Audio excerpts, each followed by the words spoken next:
Това беше като фантастика. Аз се страхувах, колебаех се и какво беше моето очудване, когато на 4-тия час ми махнаха превръзката. Аз отворих окото и виждах много добре. Това беше голямо щастие за мен. Здравейте! Аз съм Нелия Славчева и съм лекар по професия. Поздравявам Юнимед, които полагат неимоверни усилия да осигурят достъп на повече хора от България до специалисти от Турция, които имат богат и голям професионален опит. Така се срещнах с професор Айлин Ардагил в един период от живота ми, в който бях загубила надежда, че ще мога да виждам добре и че ще мога да продължа да работя. В един юлски ден случайно попаднах на реклама на професорката.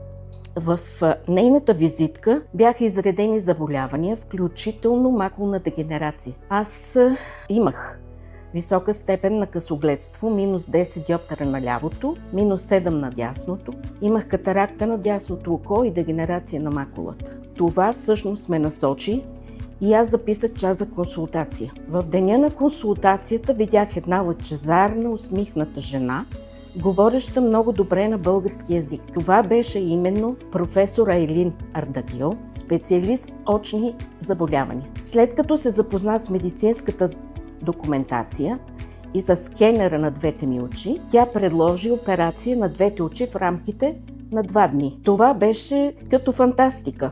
Аз се страхувах, колебаех се и тогава се свързах и няколко пъти разговарях с Рени Григорова, която беше моят координатор от Юнимед и с която бях в непрекъснат контакт от началото до край. Тя ме успокои и ме убеди, че всичко ще бъде наред и така заминах с придружител моя съпруг до Истанбул. Оттам ни пое служебният автомобил на болница Дюнагьос. Това е специализирана очна клиника, която се намира в квартал Суадие. Първия ден премина в тестове, анализи, в консултации, изследвания и тогава професорката ми направи и лазер на дясното око. Това е окото с усложненията. На следващия ден беше оперирано лявото око, де-факто по-доброто око. Операцията мина гладко, без болка.